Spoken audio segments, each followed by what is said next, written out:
All right.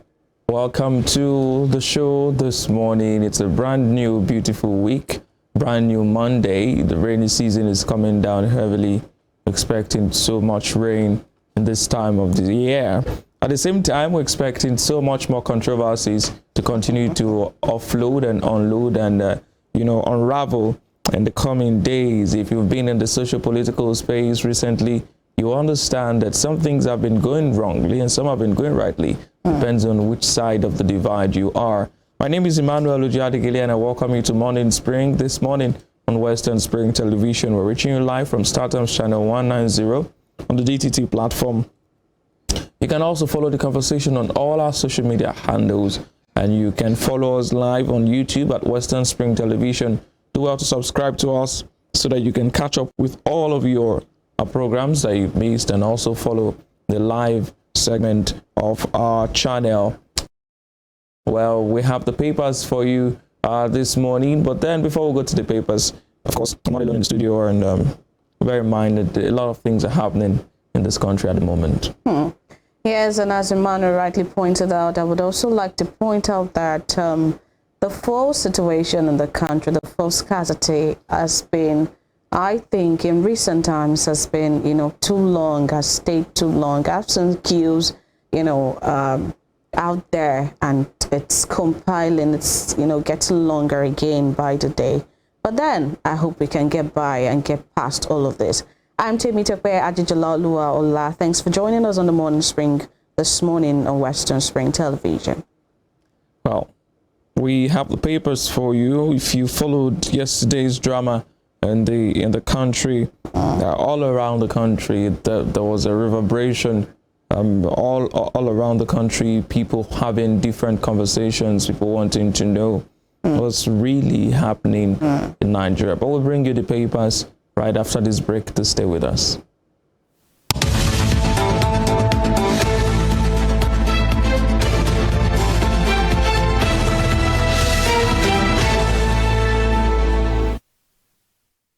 All right, so let's start with the Punch newspaper for you this morning. Interesting stories on the face of the paper, the National Daily, The Punch. The banner headline says, Binani declaration, Adamawa wreck under fire, faces INEC panel today. And the riders are Adamawa APC PDP class, wreck faces 36 months imprisonment. INEC annuls Binani's declaration as governor-elect, says REC usurps returning officers' power. Atiku, Fintiri, PDP kick, Adamawa, APC hails Binani as supporters jubilate. What's happening in Adamawa? The most interesting part of that story and the riders for me actually is the fact that the REC could be going to jail. I say that with a smile on my face because sometimes, not even sometimes, the rule of law has to prevail. You cannot. I love the statement, the way INEC put it yesterday. INEC rightly described it as a usurpation of powers. It was never within the REC's term of reference to declare an election result. It was not in his power to do so. It doesn't have the legal whatever to do that. But he decided to usurp, and then he threw the entire country, not just Adamawa State. There was an immediate reaction in Adamawa State, but all over the country, it was just the topic of discussion yesterday everywhere. Nigerians woke up to that declaration, and it was such a big issue everywhere. Well, I would think that the REC particularly has a problem with Binani of the APC, because if you recall that, the election was, considered inconclusive in the first instance, only for him to declare, to cancel, declare, or usurp, that, declaration now. And that's what we've been talking about, powers and, not knowing what your office states, or going beyond your bounds. And this time around, it would seem that it's going to backfire. But let's wait for what will happen in the coming days. And we'll know, if the rule of law still stands in our country or not. Well, we'll know if the rule of law still stands in the country. And it's such a disappointing thing to see the back and forth between INEC and, of course, within INEC, actually, within INEC. And I really don't know why we're at this point. The reaction was immediate. The reaction was immediate from INEC, and I think that it was just to save face, because a lot of persons were beginning to call the attention of the national headquarters to that anomaly in Adamawa from the wreck Hudu Yunusa Ari, and the reactions, the chain reactions that was sparked by that singular incident could set Nigeria's democracy backwards, because now it's a dicey situation. If INEC goes ahead and announces Binani as the winner, there is a big problem. There are already reports of collusion. I saw videos of one of the national commissioners of INEC who was battered, was mistaken for the wreck. But he was the one who actually confronted the wreck, and he got beaten up in the process, and some persons were talking about 2 billion naira being given to them. Now you wonder if at this stage of our democracy, 2 billion naira is just bandied around like that to subvert the governorship election process. You can imagine what Nigerians will start thinking about the presidential elections, the senatorial elections, and of course, the coming litigation. We've also seen reaction from Atiku Abubakar, presidential candidate of the PDP. You've seen that of Umar Fintiri too. But surprisingly, a lot of persons were congratulating Binani, even the party secretary at the APC now, and Festus Keyamo, who is a senior advocate of Nigeria. I saw his tweet. He was so elated, and one would expect. I think it speaks to the fact that people in Nigeria perhaps don't know their onions, because if I'm a lawyer, I'm not even a legal practitioner, but I know that by law, by the Electoral Act and the Constitution, a returning officer has the power to announce the result of a governorship election, whatever election, there's a returning officer. I wonder why the Minister of Labor did not know that it was an aberration for the REC to have declared the result. And I wondered why he was celebrating that result. It shows you that many of these people don't even care about the law. They don't care about what the law says, what the law is about, except it favors them. Because this is something you should immediately even kick against, whether or not it's your party. So it's embarrassing that people like that, everybody was just jubilating. Again, it speaks to the saying that Nigerians don't like. Not like Nigerians don't hate oppression, they just hate being the oppressed. And it's really annoying. It means that if the law is subverted, if justice is subverted, people in the higher ups will be happy, you know, as long as it favors them. Yes. But I was quite disappointed, because I was looking forward to having the first female, governor. But then let's see if she will still have it or not. Let's see what happens. It's going to be interesting. These are quite interesting times. Well, I'm not going to speak about the candidate or whoever is in the election now, but I feel that we also need to not be sentimental. I saw a lot of respected persons also fall into that trap yesterday because they wanted to have a female governor. Nobody's against having a female governor, but it should be done according to the dictates of the law. I mean, it should be in line with the law. The character of the person has to be impeccable, not someone who is scandal reading, So I hope we get things right, and it's up to INEC now to set the record straight, really. This man has to be prosecuted because he has committed a crime. It's a crime. Under the relevant sections of the law, he has committed, in fact, it's even a treasonable offense. Some persons argue that it's a treasonable offense. But let's see what the law will do. At the bottom strip of that paper, The Punch, page 30, Lagos, Ondo, Bayelsa lead state in rising inflation.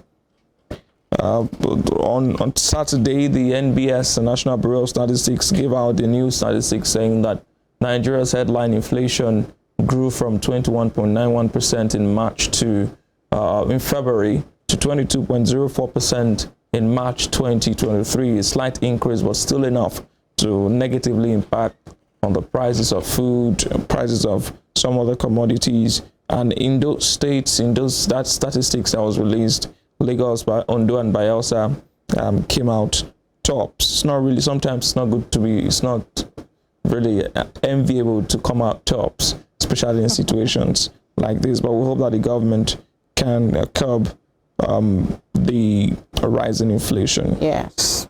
And on page 5, flood sweeps 4-year-old boy away in Lagos. 4-year-old boy, Okoro's picture there, swept away by flood in Lagos. Sad story almost every day coming out of this country.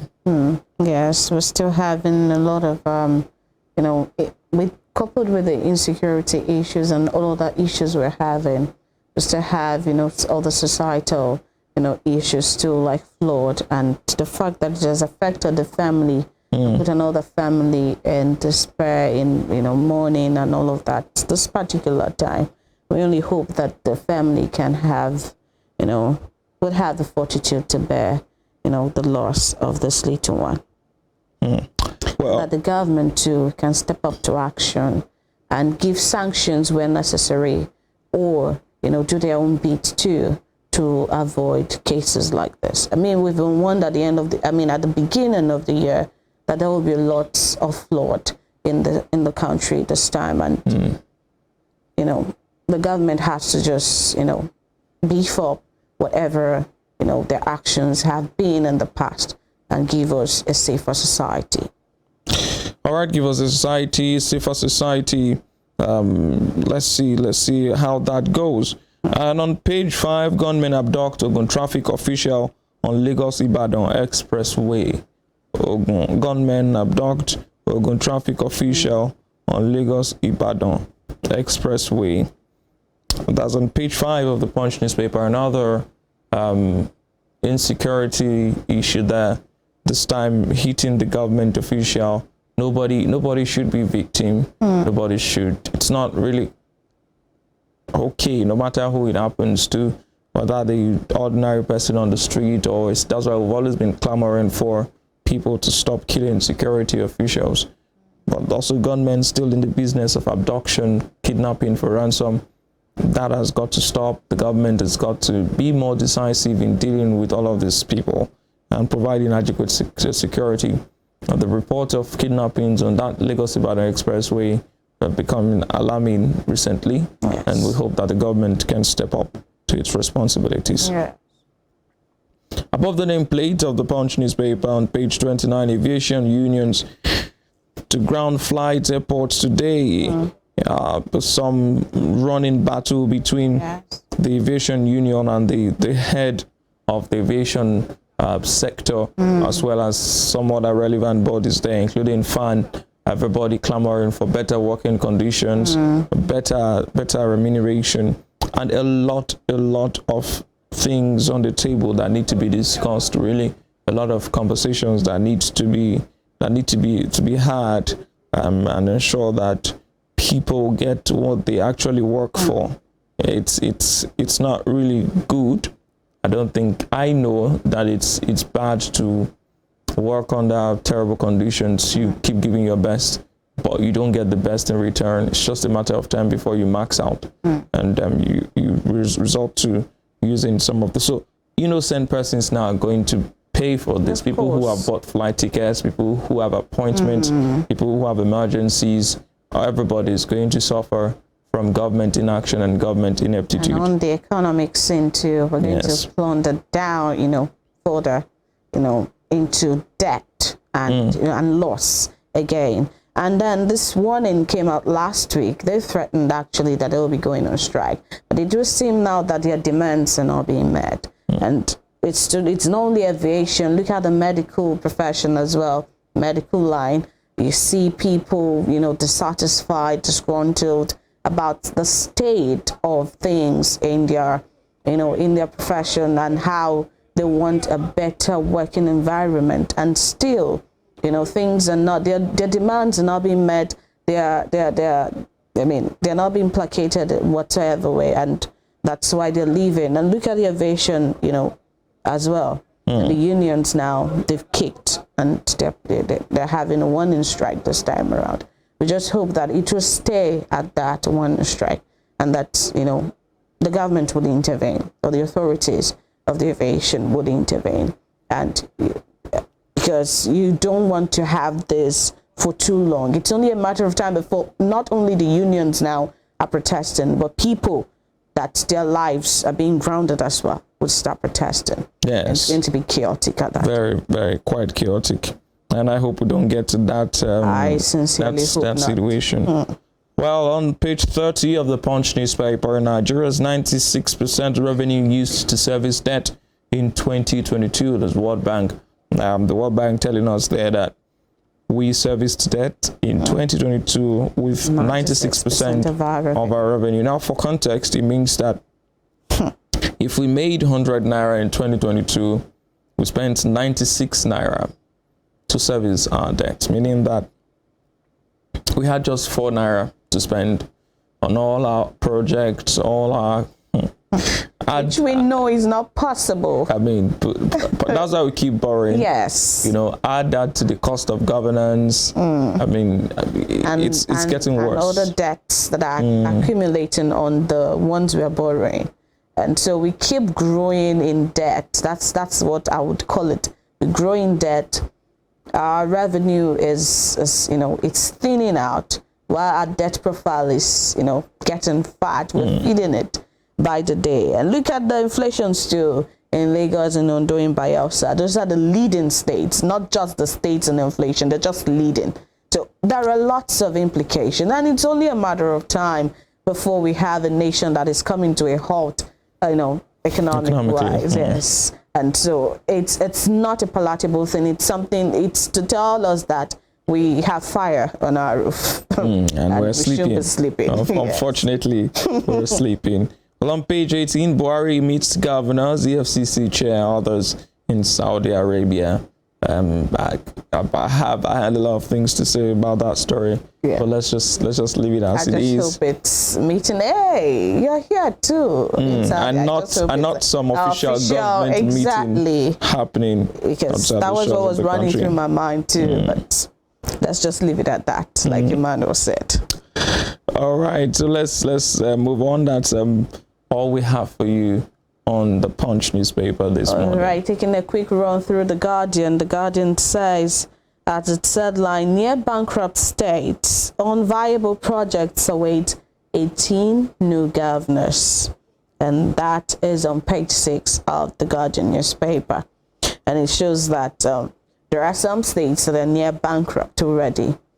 And there's several other states, about 18 states now, that will have new governors, you know, inheriting non-viable projects that cannot be worked on now, probably because of finance or because of, you know, because of the fact that you just cannot continue with such projects. You have to reassess the state of the project and, you know, look for other means to embark on such projects that are just unviable, you know, unviable projects. And that's for 18 new governors. So we know that people that are exactly vying for positions now, some of them don't exactly know the implication of what is on ground or the implication of the office itself.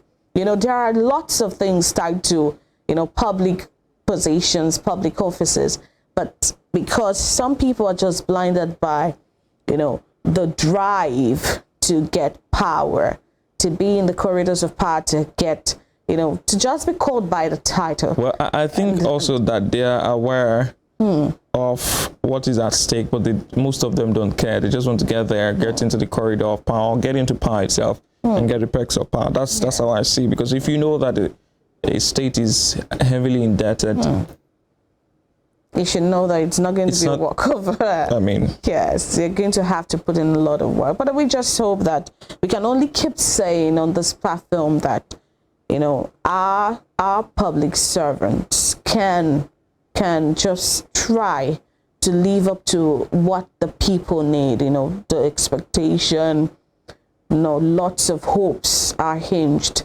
on that office. You know, people depend on that office to function, and not just function properly, especially in this period. Many people don't know the implications of or the consequence or the implication of being a Nigerian at this time. Really, it's a lot being a Nigerian at this time. We have lots of things not working rightly for us, and we need you to start putting, mechanisms in place to lift us out of the situation. Else, you would all pay for it, not just us, even you.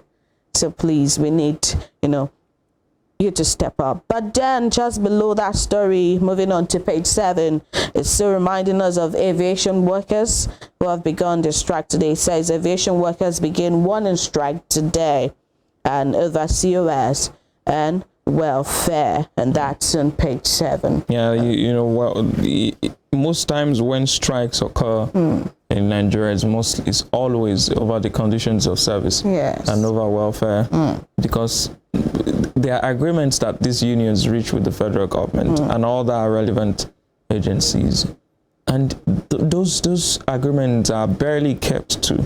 Makes you wonder how we treat people who work for us in this country. Yes. I think we need to step up our games too as public office holders. We shouldn't do business as usual again, because people really cannot even get by. They don't have the means anymore. Before they were managing, but there's no way to manage now. Things are expensive in the market. Fuel scarcity is still there. People are just getting, over the cash crunch and situation. And then we just cannot have it back to hard work. We need some form of succor. People do, their welfare should really be foremost on the minds of the authorities of the workplaces. But then moving on to page 15 of the newspaper, we would have to skip that to page 4. Freedom of expression, thin line between hate speech, sedition, and treason. Well, to get more of that, we will check page 4 of the Guardian newspaper. And dramas, INEC disowns REC, voids Benani's declaration, and that's on page 6. Dramas, INEC disowns REC, voids Benani's declaration. It's really, really, I love the way it was put here. It's big drama, I must tell you, big drama. A lot of things happened. It's like tapping the first domino, in a set, and everything just goes crumbling down. The reactions to that declaration, they were immediate. And the positive side of it for me was that I saw an aware set of Nigerians. I saw people immediately pointing out that this man, the REC, has no power to declare this result. I saw people immediately quoting the sections of the Electoral Act and Constitution. And what is said to me was that, like we've always said, this is the election that people have participated in the most, not just by voting, but by following the trends. So everybody's aware of what's going on. Everybody knows how things should be done. And what happened in Adamawa yesterday was a very shameful outing for me. I mean, I saw the video. It's all over the place. The man just came in with, and then the police officers, the security officers who also accompanied him, I think should also be arrested because they are accomplices and they must also face the music. Your allegiance or loyalty is not to a person. As a member of the armed forces, it is to your country, to the Constitution, and to the law. You should not be found aiding and abetting people to break the laws. It was such a big drama, and I'm sure it's going to have a lot of ripple effect. And some persons have rightly pointed out that this now has tainted the political ambition of Binani. If she's eventually declared, nobody is going to see it as a legitimate win. Most persons rather won't see it as a legitimate win because of what has happened. If Interior is declared a winner, some persons on the Binani side will say they were cheated. I mean, so it's such a I'm sure the man did not think of the possible consequences of what he's done. But at the same time, we cannot take away the fact that some other factors may be at play. because I saw an extended video that I have on the trends. The man was being begged. Someone was begging him and saying, look, you are fasting. Fear God. Think of, and it's, for me, that was enough.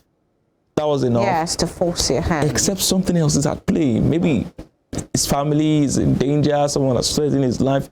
So these are other things we also need to look at too. That may have, I'm not holding fault for him. We need to look at all. Yes, but I'm saying that for someone to so blatantly, disregard the law, even in the face of pleas, something may just be afoot that we don't know. Yes. All right. To the bottom strip of the paper, page 7. Amid postponement calls, NPC insists on May 3 census. I still have a problem with the fact that we always have the penchant, to call for postponement of things, especially serious things. I mean, we did that too with getting our permanent voters cards. We did that with the cash swap.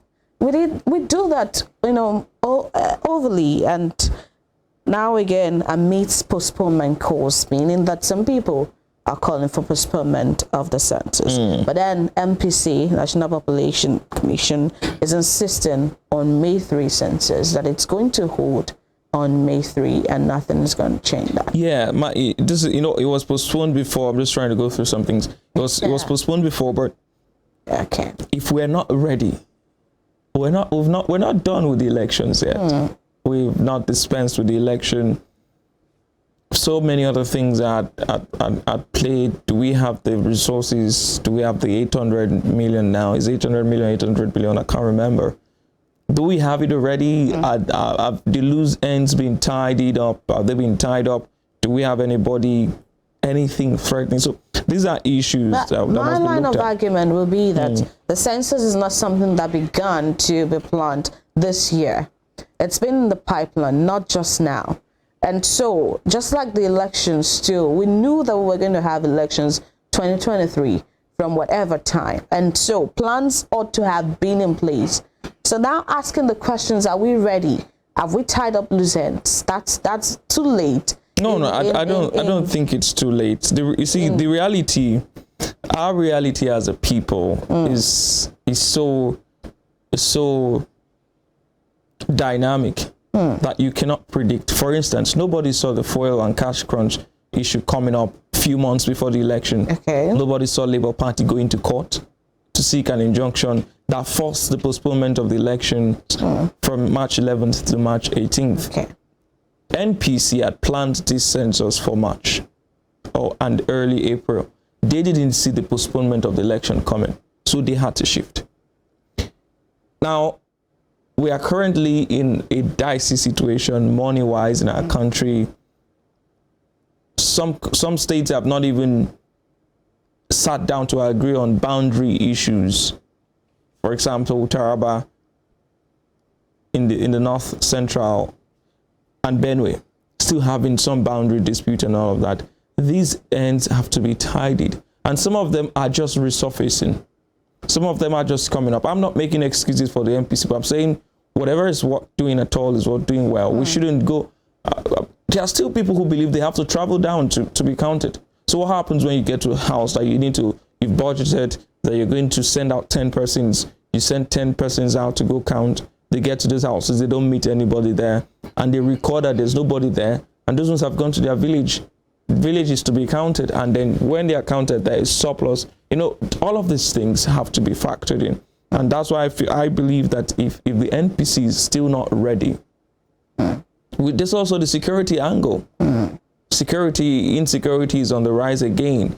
Just yesterday, we read news about terrorists, going into people's houses to kill about 33 people. Are you going to conduct a census in such an environment? Look at the lives of the staff of the NPC. Look at the safety of the people who want to be counted. Are you going to count the bandits too? The terrorists? Are they not Nigerians? How do we? So it's a multifaceted issue that could put us in trouble. But then my argument still stands, because I would say that the insecurity issues are very much with us even now. So are we going to postpone the census, indefinitely? Because they are still here. We are facing the reality of the fact that they are still here with us. Well, and so we can't keep postponing things because of all this. Because when you postpone, you still don't know what will happen. We have that. We are uncertain of the next event that will happen. And so this has to stay, except, of course, on the day or a day before, we see some very changing events that could force, or that everybody would see that, yes, the census cannot hold before we call for another postponement. But for now, if the MPC is saying that the census will hold, I think we don't have, we shouldn't be calling for any postponement. Okay. Anyway, so we'll take a quick break. Now when we come back, we'll bring you the rest of the papers to stay with us.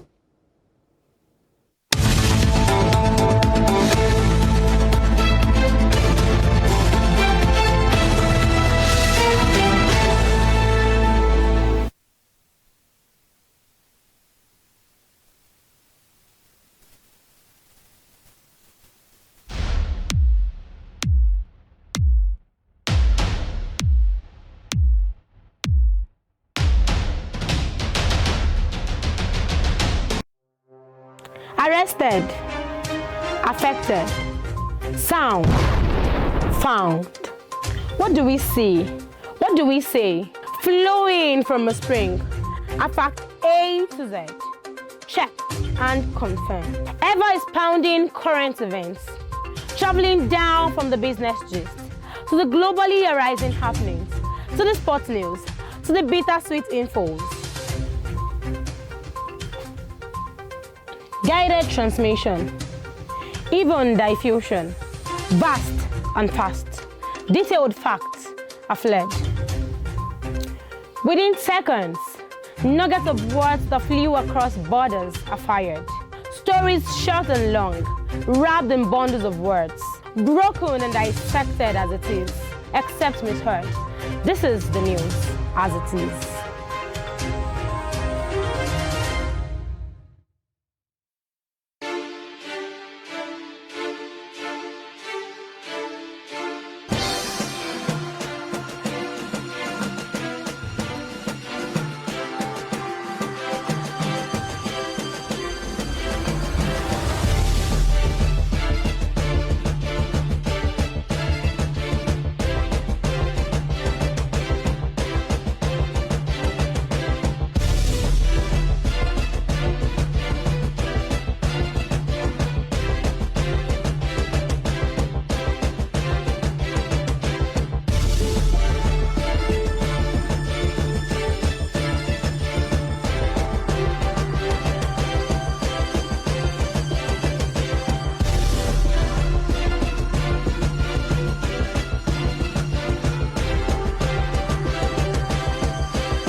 The 1914 Amalgamation Treaty is synonymous to the birth of Nigeria. Frederick Lugard, a British Army captain and an outlaw who struck gold in Africa, became the instrument used by destiny to make it happen.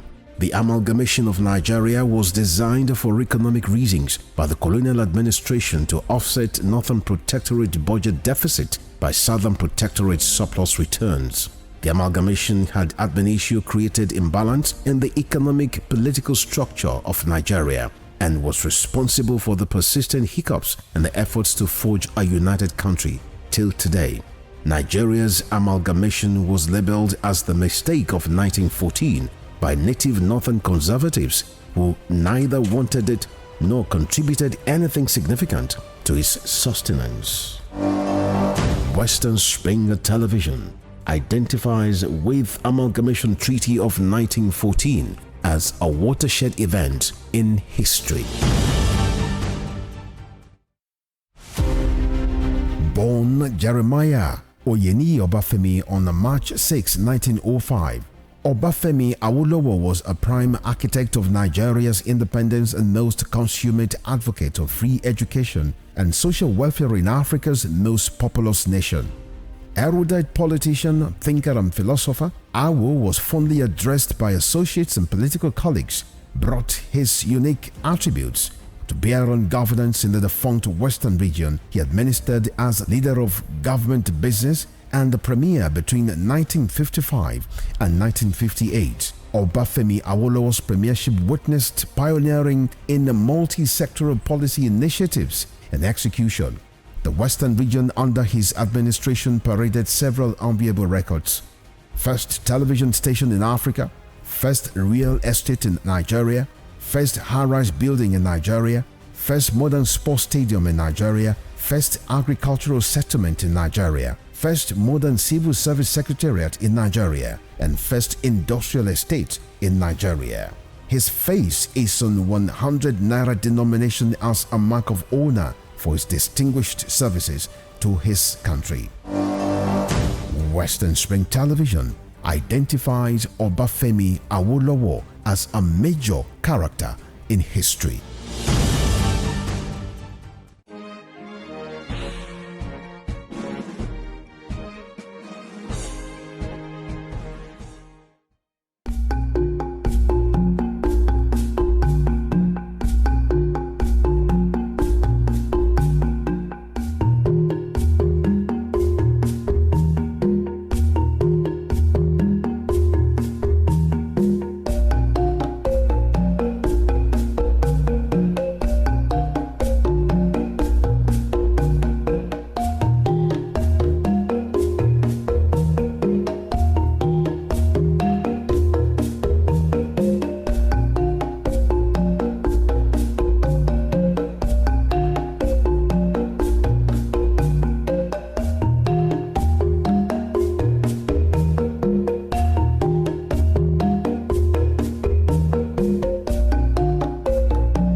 The Berlin Conference of 1884 defined the configuration of Africa, which hitherto existed as a continent of multiple kingdoms and empires under native rulers.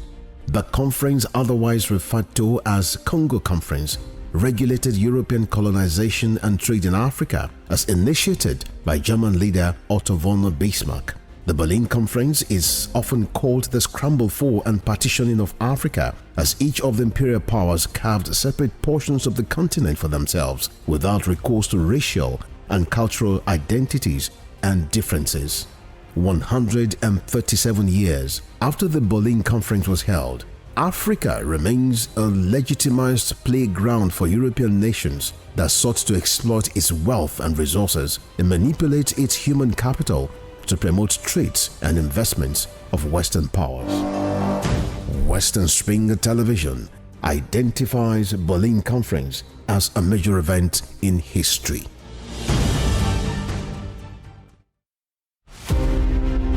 Gbadamosi Adegoke Adelabu was a prominent figure in Ibadan politics and Western region before Nigeria's independence. He was a key founder of the National Council of Nigeria and the Cameroons, a political party that held lofty the torch of liberty for the two West African countries. He carved a niche for himself as a wordsmith and a creative speaker, The nickname Kwenkelemens was a natively corrupted version of Peculiar Mess, his bombastic English language style often used to score proceedings at the parliament. The author of Africa in Ebullition, a handbook of freedom for Nigerian nationalists, was Nigeria's Federal Minister of Natural Resources and Social Services between 1955 and 1956. He died in an auto crash on the 25th March 1958 at the age of 42. Western Spring Television identifies Adegoke Adelabu as a watershed character in history.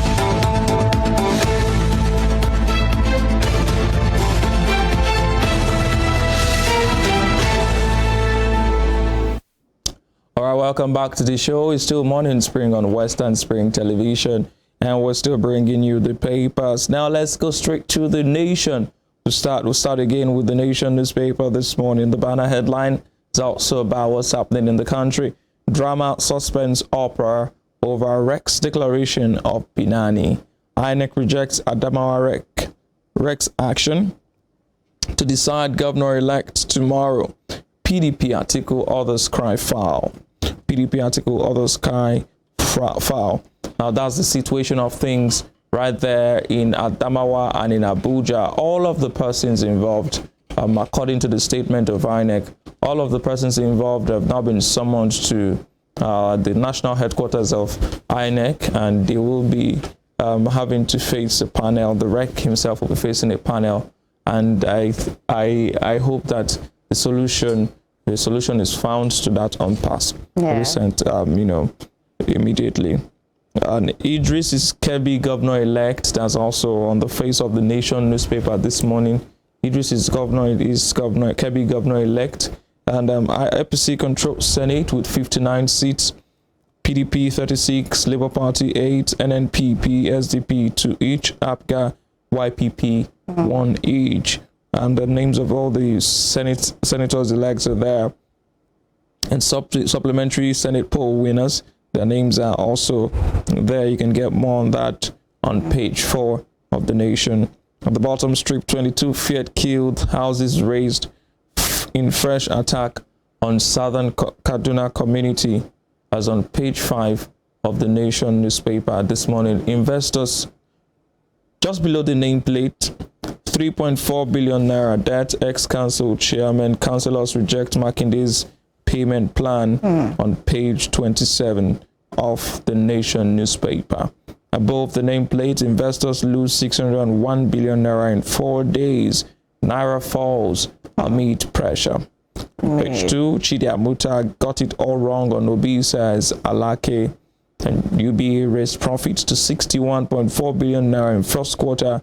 Jais Bank grows profit by 68.5%. It's time for all of the banks, all of the financial institutions to go through their books, go over their books, and see how much that they've made recently. Well, that's all on The Nation newspaper this morning. All right, quickly to the Daily Trust newspaper. The headline says, INEC holds emergency meeting today over Adamawa. And the riders' results collation moved to Abuja. Prosecute REC, says Yadudu. And the electoral body decries attack on commissioners. Atiku, CDD, Yaga, others react. And that's still talking about the Adamawa situation with the REC. And then below that story on page 22, oral cancer kills 764 Nigerians annually. That's according to a stat released by the federal government. Oral cancers kill 764 Nigerians annually. I think Nigerians should get up and get themselves checked so that they can detect, all of these cancers, whether it's oral or any other cancer, in time, so as to be able to overcome it. And then to page 5 of the Daily Trust newspaper, many killed in fresh attack on Zangan, Kataf. And to page 22 of the Daily Trust, Buhari, Chadian leader, expressed concern over Sudan crisis. I think this is day 3 of the crisis in Sudan. we've been having a lot of crisis in Khartoum.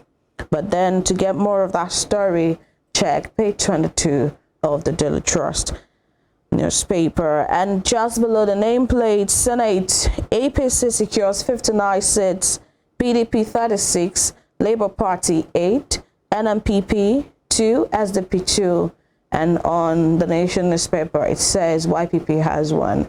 And I think the Senate this particular time is quite representational. It's having many, parties at a time in the Senate. Politics, not balance. It's just like that. But you can't take it away from the fact that there is a possibility of some persons shifting base. I see some of those in the Labour Party, NNPP, SDP, or even YPP. YPP may not cross carpet, but I see some persons doing some realignment as the administration goes, or as the Senate progresses, the 10th Senate now. Yeah, I see some realignment happening, even in the PDP and APC. Some persons changing sides. So you cannot be. It's quite diverse this time. At least right now, you see 6 parties at the Senate. That means different philosophies, different party ideologies coming together at play on the floor of the Senate. But eventually, there's also the possibility of defections. Yes, I really would not. I'll be quite disappointed to see the defections happening. But then I just hope that for some policies to be agreed upon, for some bills and all, we can have a balanced house and see our interests being seen to in the house. But then moving on from that story to page 23. 23 has the story there as a subsidy palliative. FG, federal government, to pay 5,000 naira to 10 million households for 6 months. That's what we borrowed money for. Yes, we borrowed money to not dash now, but to give. You borrow not to invest, but to give people money. You're borrowing money to do giveaway because you want to remove thing. I mean, but then the most ridiculous thing is how the federal government intends to pay 5,000 naira to 10 million households. How they the other households don't deserve the 5. I mean, what is 5,000 naira? 5,000 naira subscription. Exactly.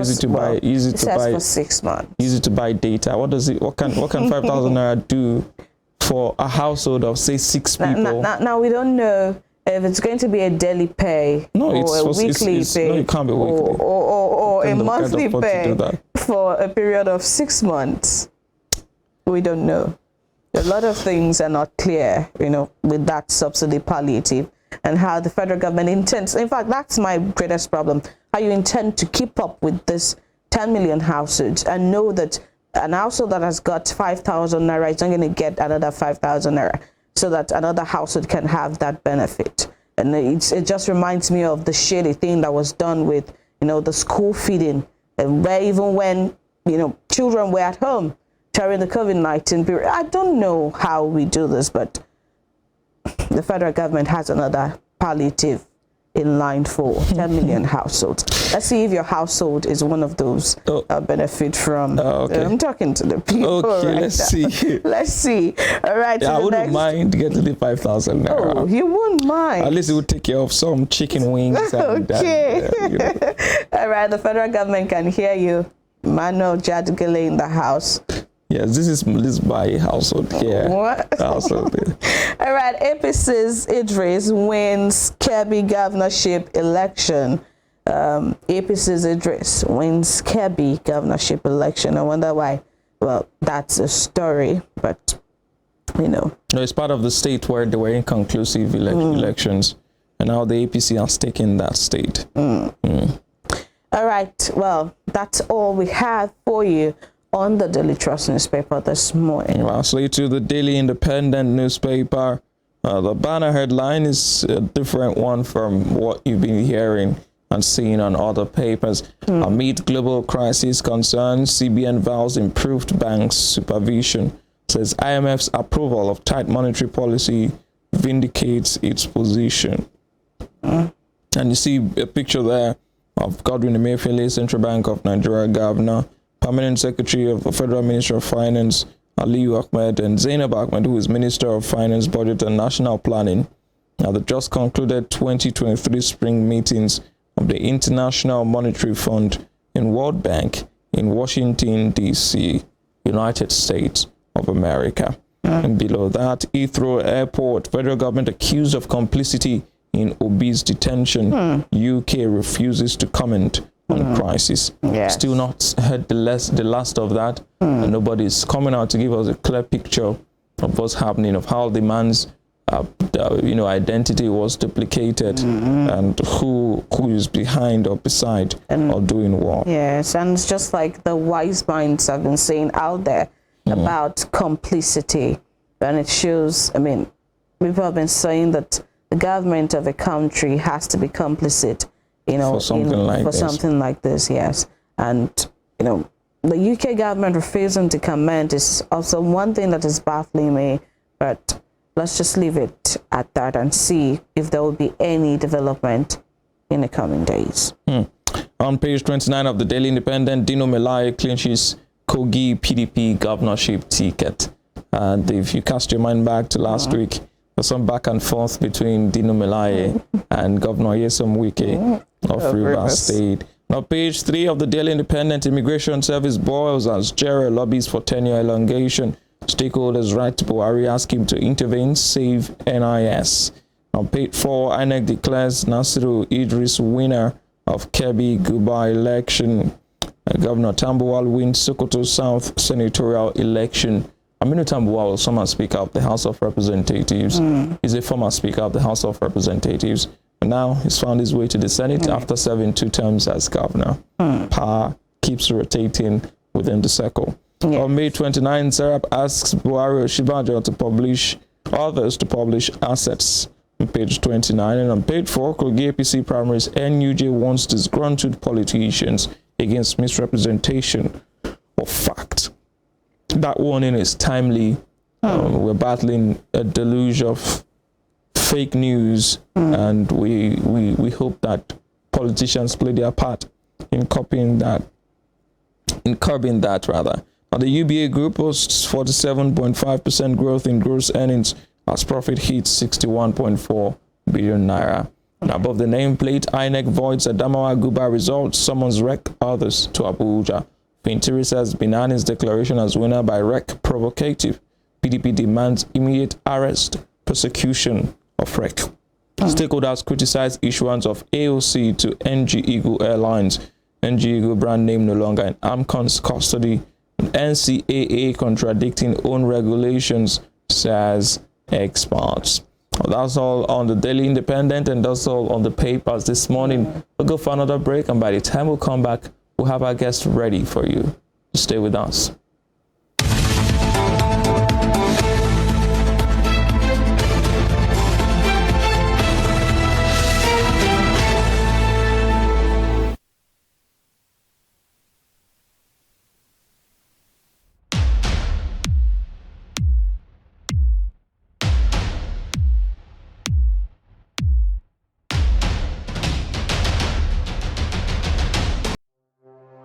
Arrested, affected, sound, found. What do we see? What do we say? Flowing from a spring. A fact A to Z. Check and confirm. Eva is pounding current events. Traveling down from the business gist to the globally arising happenings, to the sports news, to the bittersweet infos. Guided transmission, even diffusion, vast and fast. Detailed facts are fled. Within seconds, nuggets of words that flew across borders are fired. Stories short and long, wrapped in bundles of words, broken and dissected as it is, except misheard. This is the news as it is.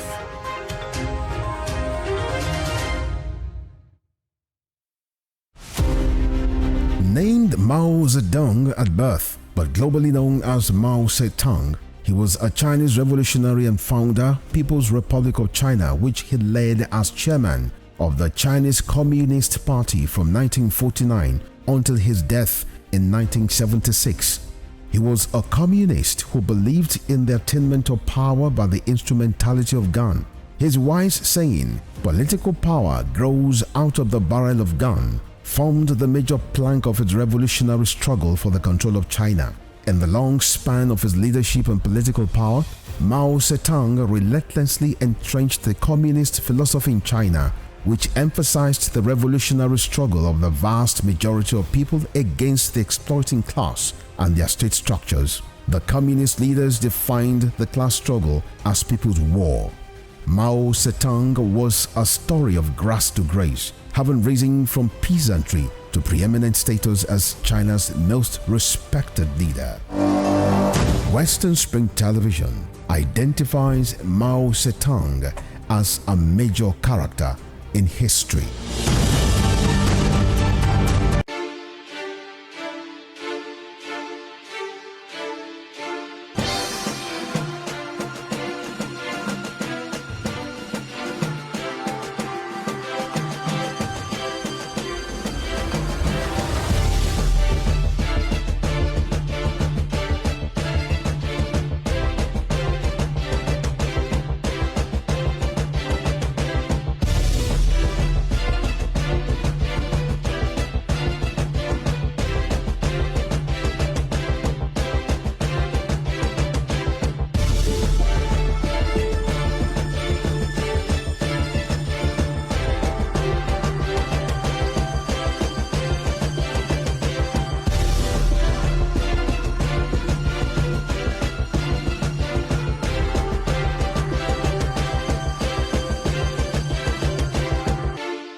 The 1914 Amalgamation Treaty is synonymous to the birth of Nigeria. Frederick Lugard, a British Army captain and an outlaw who struck gold in Africa, became the instrument used by destiny to make it happen.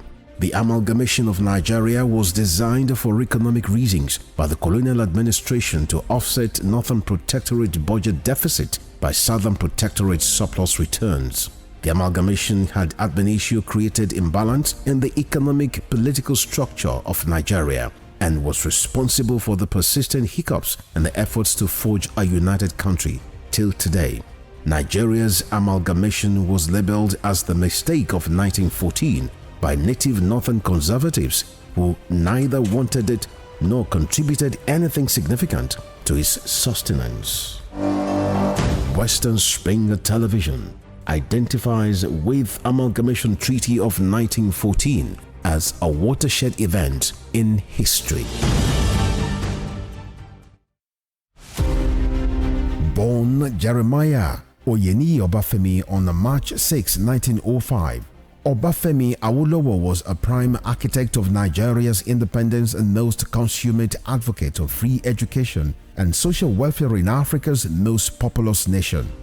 Erudite politician, thinker and philosopher, Awo was fondly addressed by associates and political colleagues, brought his unique attributes to bear on governance in the defunct Western region. He administered as leader of government business and the premier between 1955 and 1958. Obafemi Awolowo's premiership witnessed pioneering in multi-sectoral policy initiatives and execution. The Western region under his administration paraded several enviable records. First television station in Africa, first real estate in Nigeria, first high-rise building in Nigeria, first modern sports stadium in Nigeria, first agricultural settlement in Nigeria, first modern civil service secretariat in Nigeria, and first industrial estate in Nigeria. His face is on 100 naira denomination as a mark of honor for his distinguished services to his country. Western Spring Television identifies Obafemi Awolowo as a major character in history. 21 years after World War I, the world was again thrown into the horror of another war. In September 1939, vast majority of nations across the world, including the great powers, took up arms against themselves, from which emerged two opposing military powers. Between 40 and 80 million human souls perished in the 6-year war spread across Soviet Union, Germany, Poland, Japan, Yugoslavia, the Dutch and East Indies. The casualty figures did not include the 6 million Jews that were gassed to death on the orders of Adolf Hitler at various Nazi camps. It must be stated here that the United States of America played a dominant role in World War II, but the three Allied powers played roles that ended in victory over Germany. Britain's most significant contribution to the cause of World War II was her survival of Adolf Hitler's Armada in 1940. Western Spring Television identifies World War II as a watershed event in history.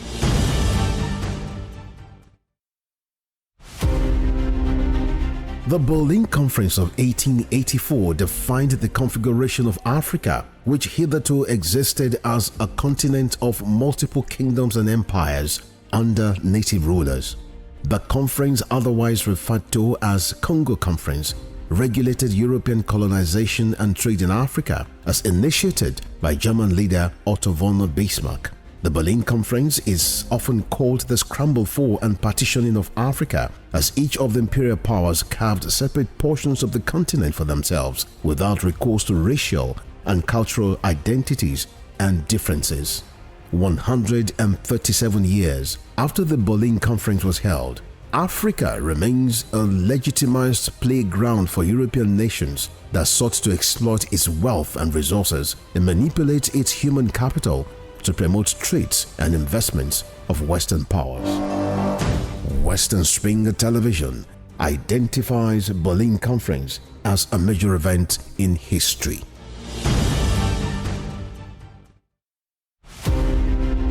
Gbadamosi Adegoke Adelabu was a prominent figure in Ibadan politics and Western region before Nigeria's independence.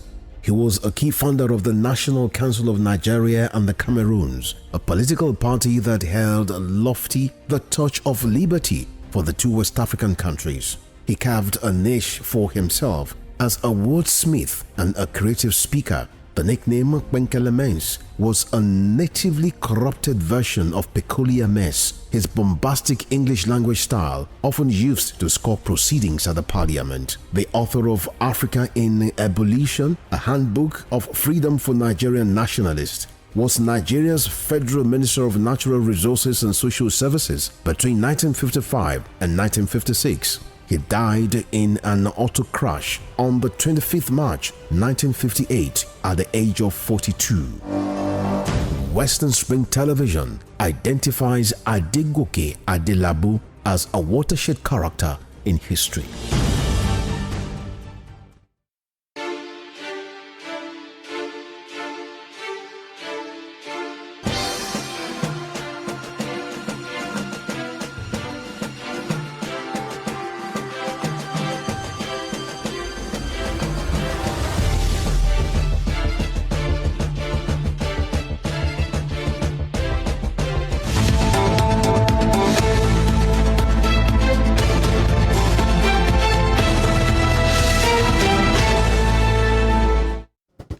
welcome back to the show Morning Spring on Western Spring Television.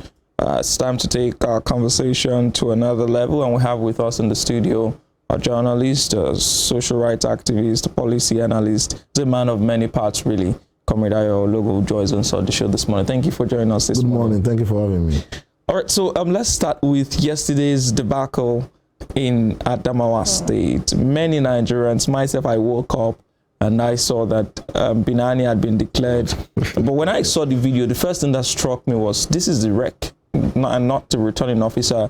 He wasn't reading any figures out. He just came to make an announcement, and that sparked off a chain of reactions. From the very beginning, what does that say to you? I think what happened in Adamawa yesterday could be simply called a coup d'etat against democracy. Because, and I can also tell you that those who planned that coup d'etat were clever by half. I guess they were not conversant with the law. That the only person empowered by the law to announce results is the returning officer, not the REC. And Nigerians might not be conscious of the danger of what happened yesterday, without talking about whatever game and shenanigans that have gone behind the closed doors.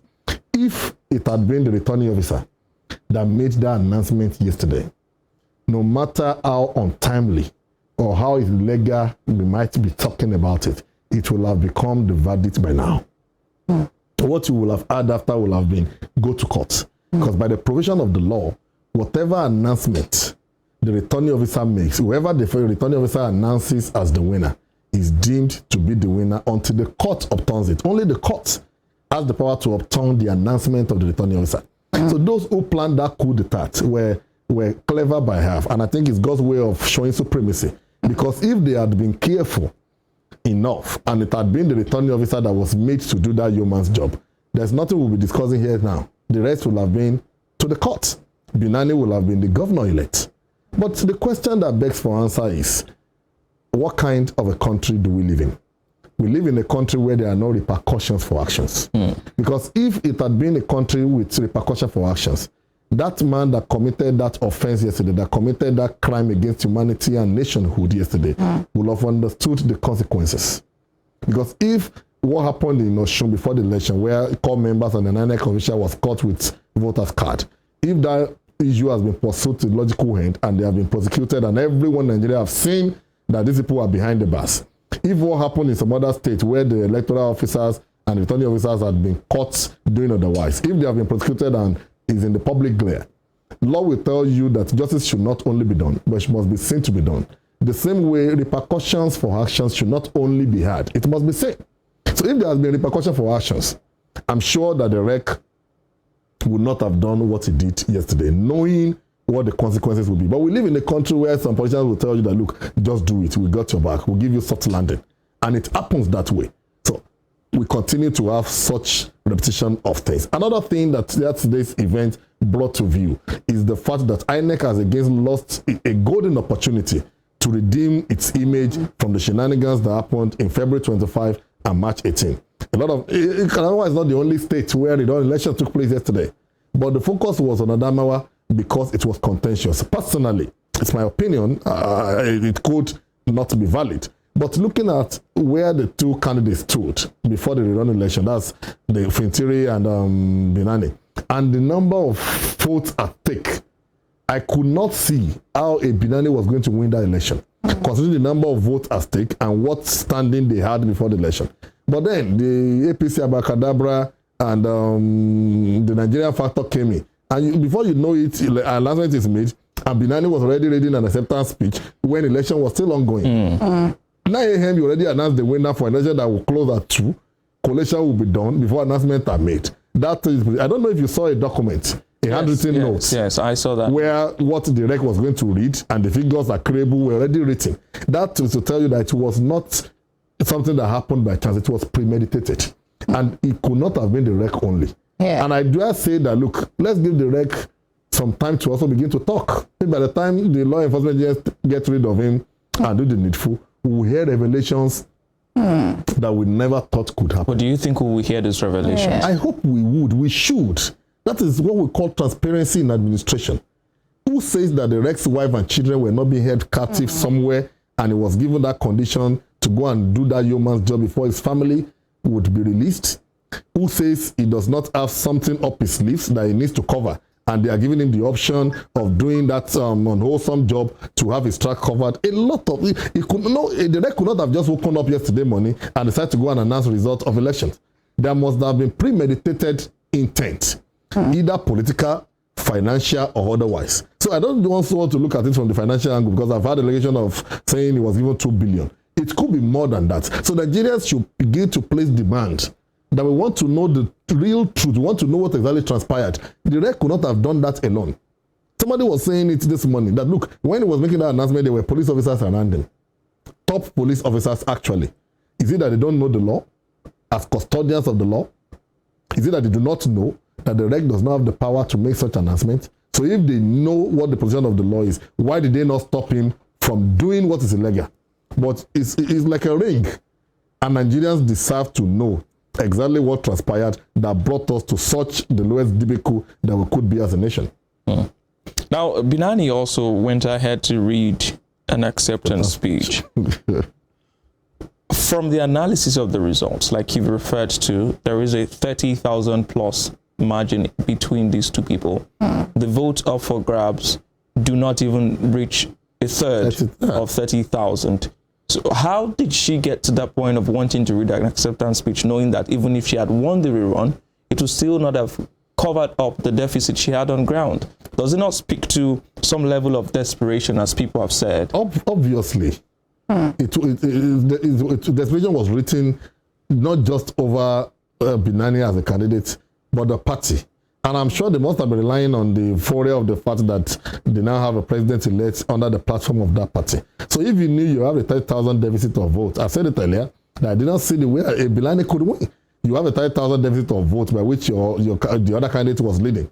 And the total number of votes at stake was about 10,600 or thereabouts. Let's even assume that the whole 10,600 voters vote for Binani, which is not possible.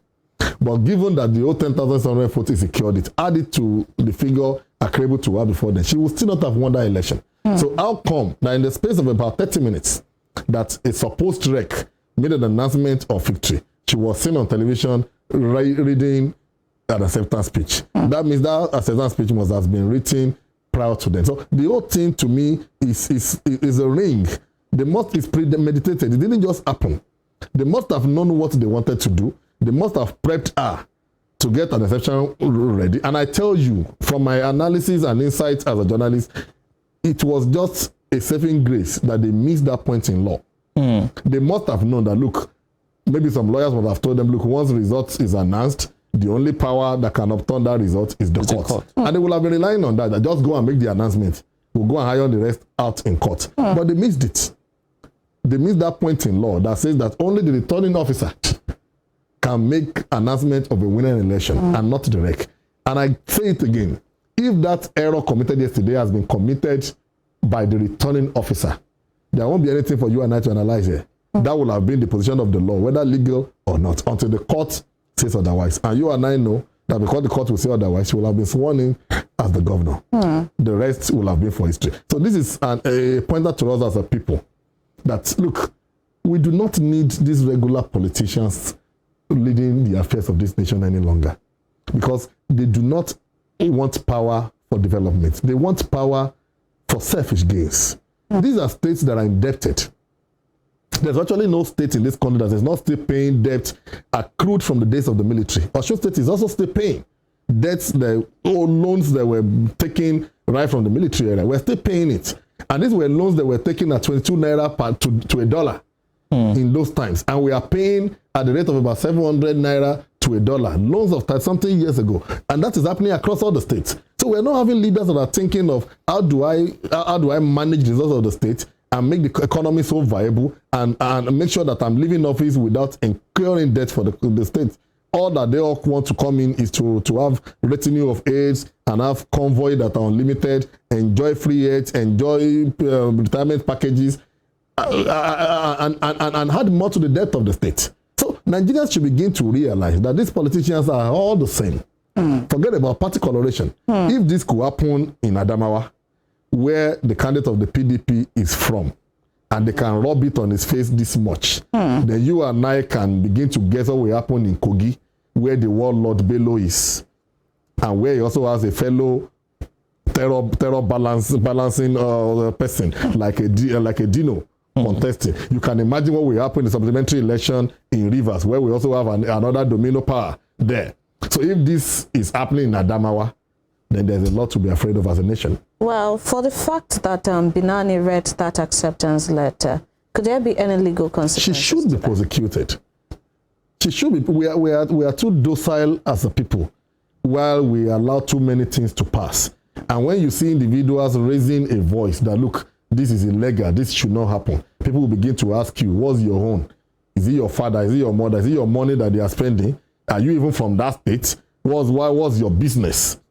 I can tell you this. One of the returning officers, they call them APOs, in the last election was with me a couple of days. We're just trying to review election. And that person conducted election somewhere around Ila.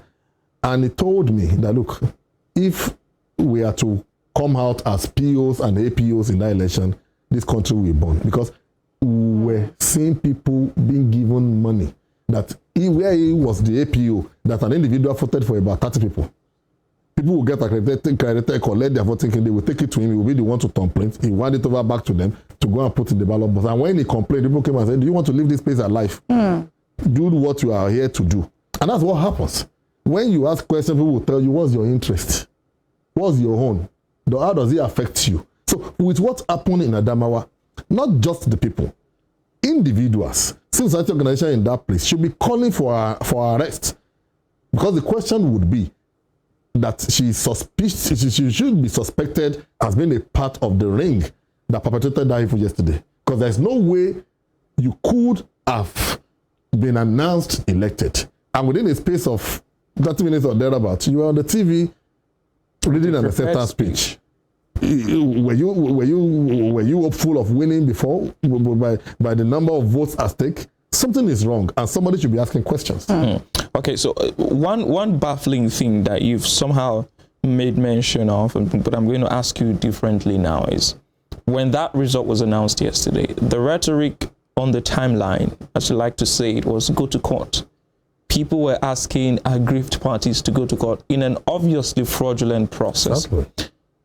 What does that say about the reliance of some perpetrators now on the inability of the courts to dispense justice? If someone can, for instance, steal your car and tell you if you're not happy with it, go to court. Doesn't that say something about the judiciary? It tells you about the integrity of the judiciary. I will tell you for a fact that if you live in the United States or United Kingdom, for example, the mere mention of appearance in court could get you jittery. Because you know that no amount of influence can get you out of whatever you are, except for bilateral relations between countries. No amount of who you know or what you are. The former president of the United States is facing charges. I don't think that could happen anywhere in Africa or Nigeria. But because we know that justice, without casting aspersion on the judiciary, justice is almost becoming for the highest bidder in our courts. So it's easy for people to tell you go to court because they know that one uncle or one auntie is the one you will meet in the court, or they know that they can call the judge to travel somewhere, meet up at the cocktail or at the breakfast, and some billions of naira will exchange hand. And I will even tell you that what they do now is, look, I've seen politicians make calculations. Oh, there are 3 judges involved. We don't need the 3 of them. Let's just get 2. It's a game of numbers. It's 2 against 1. So when people begin to have this kind of mindset that our judges are corruptible, that you can buy justice, that's what you get. And until the integrity of the judiciary is returned, whereby that the least and the biggest of us are equal before the law, that's what you begin to see. People will tell you, even if I kill your brother and you are not contented, go to court. Because how do you begin to trend go to court in an obvious flawed process? But because they already know what could happen in the court, or they already could know what influence they can win in the court, that's what brought us to the abyss level that we are. All right. So also, you spoke about she being inaugurated.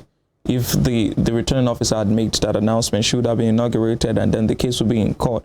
Now, some persons in the aftermath of the presidential election have said that it is imperative that we begin to dispense with tribunal issues before inauguration. Because when someone is inaugurated, they now wield a certain level of power and connection. Do you toe that line? I toe that line. I believe so. There's no reason why a beneficiary of a flawed process should enjoy a minute of the spoils of office. It speaks to integrity. And I can tell you, we have evidences abiding in different states of the country. You know what happened in Anambra, you know what happened in Bayelsa. We can continue to make records of 1 week governors, 3 months governors, 4 month governors before the court eventually removes them. So the question is the number of days and weeks and months they spend in office and the amount of money accruable to them in terms of allowances and whatever. How many of it do they get to pay back? How many of it? The influence they have wielded. We seem not to understand the enormosity of the power of the executive. The moment you become a governor, a single signature on a paper can get about 50, 100 of your citizens to any part of the world because you're a governor. So the power they've wielded within the period of time they are in office, how do they recall it? How do you make it ineffective? So the best thing is to ensure that our laws, I hope the 10th Senate coming in June will take a good look at that aspect of our electoral law. Election petitions should be dispensed with before anyone is sworn in, so that we know that whoever eventually makes it to office is there to work. You begin to see governors tell you, look, I can't do this, I can't do that, I don't even know my fate until after Supreme Court. Those projects should be pending because he knows it can be removed tomorrow. And that's why they begin to run races that is not theirs. So I subject to the fact that electoral matters should be dispensed with before anybody makes it to office, so that we know whoever makes it to an office becomes accountable right from day one. Well, let's talk about the integrity of INEC as, an electoral body. Before, at the inception of the elections, we had a lot of, problems with the conduct of the elections, like logistic problems and all of that, especially with the cash crunch and all. Now, with the supplementary elections to look at the conduct of the REC, what exactly can you point out as INEC's, where they're getting it wrong? The first point of wrongdoing, not just in INEC, as a nation, in every of our agencies and people will get into office, is the recruitment process. The integrity of people that makes it to public office. Look, we've had people in this country that we know that, look, put a gun to the head of these ones. They will stand by the truth. But the question is, many of the people that make it as REC or that make it as returning officer, what is the record of integrity accruable to them before they get to the positions of authority that they're occupying? You see a vice chancellor whose record is tainted with atrocities as a young lecturer or as an HOD, as a dean, who must have embezzled money at the level of being an HOD and the dean, and that person makes it to become the vice chancellor. And nobody is looking at his records prior to that time. And you expect a miracle. So character is everything. So the very first point of getting it right, for INEC particularly, is to take a deep look at the recruitment process. What kind of people makes it to become REC? We know what happened in Lagos. We know what happened with the REC in Osun in 2018. We know the atrocities committed by the same person in Lagos as the REC, with due respect, without casting aspersion on him, but we're talking about records. We can go on and on and on. We know what the REC in Kogi did in the rerun election of Yaya Bello. So the question is, what kind of people even makes it to our public offices? So if INEC must do anything credible, I don't have hope in INEC. But if they must do anything credible, it must begin with the kind of people that they are appointing to offices as commissioners and what have you. And it must also speak to the fact that, look, you cannot continue to contract sensitive issues to people. There's no reason why the NYSC officials and what have you should be the one conducting election. Just give them crash training within a week or two and you take them to polling booths to go and conduct election. It's not done like that in any part of the world. Elections should be conducted by INEC staff whose duty and the only thing they know is the process. They know the law. But for as long as you are getting crash people to come and do things, returning officers are lecturers in universities, they are vice chancellors that are corrupted in the universities already, that the NASU in their school are calling for their removal, are the same people that you are bringing to come and be the one in charge of announcement of results. Then this is what you get. So the first thing is getting it right with the recruitment process. All right. So lastly, as we run down, there is something that has been in public domain for quite some time now. INEC contracted the printing of ballot papers to Binani Printing Company Limited. The excuse that INEC gave was that Aisha Binani, now the governorship candidate of the APC in Adamawa, was not listed as a director in that company at the time they did their checks, and they were good to go. Do you think that alone makes INEC unable to speak about integrity? If a candidate in your election is affiliated to a company that is printing the ballot papers you will use in that election, do you have any form of integrity as a body? The very first question we should ask ourselves is, what business does individuals or private companies has in printing of electoral materials? This country has a printing and minting company. I'm sure we know. This country, we have staffs that are being paid salaries as staffs of printing and minting company of Nigeria. So if we have such an agency of government, why do you need to contract printing of ballot papers to individual companies? That speaks to fraud in itself, because the integrity of a process does not happen at the end of an electoral process. It begins with every step taken in between. There's no way. The people working in that company are human. They are subjected by authority to the directors or to the manager or what have you of that company. So will you stop the manager of Binani's printing company from seeing a copy of the ballot paper who says it cannot be cloned? Yorubas will say, so if they can print the original, they can also duplicate. So the first thing is, what business does INEC have contracting, just the same way they contract movement of electoral materials to MC Oluoma and the park managers in Oyo and the rest of the places, and you are expecting a free and fair electoral process? The process is already compromised because the facilities and the processes involved in the electoral system is unwholesome. So we should not even be speaking to whether Binani's name was listed already. It's a form of compromise on itself, that the duty of INEC was abdicated by giving such sensitive job to an individual company, when our own printing company as a nation can easily have done that. You could have given them 1 year to start printing ahead and be stunning if it's about timing, and not just identifying individual companies to say those individuals have loyalties, they have leanings, and you cannot expect that they will not compromise the system to the detriment of the would-be winner in an election. So how do we move forward now as a people? How we move forward is getting credible leadership and understanding that as a nation, due process is key. I hope that Yakubu does not have to continue as INEC chairman after this election. For me, I see no business of his continue as INEC chairman. But when next we are to recruit an INEC chairman, every Nigerian should be interested, not just the president writing some name in the corner of his office and sending it to INEC, to the National Assembly for passage. Once a name is announced as the would-be chairman of INEC, every Nigerian should rise to go and do diligent check of who is this person, what are his antecedents, and by the time rec names are being announced, we should also do the same, so that we begin to take care of our destiny from inception, and not when the process becomes something you cannot submerge. All right, well, so that's where we end the conversation this morning. Thank you so much for joining us. Mr. Ayologun is a journalist, a social commentator, a human rights activist, and a policy analyst. Thank you for your time on the show this morning. Thank you very much. Thank you for having me. Well, we'll take a break, and when we come back, I'll be bringing you spring trends, tell you who is in the news, including a man who is facing trial for the murder of 15 people, who has now won re-election to the House of Representatives, and Dino Melaye emerging victorious in Kogi PDP primaries. Thank you very much for joining us on the Morning Spring on Western Spring Television. I'm Timmy Tope Ajijala Oluola.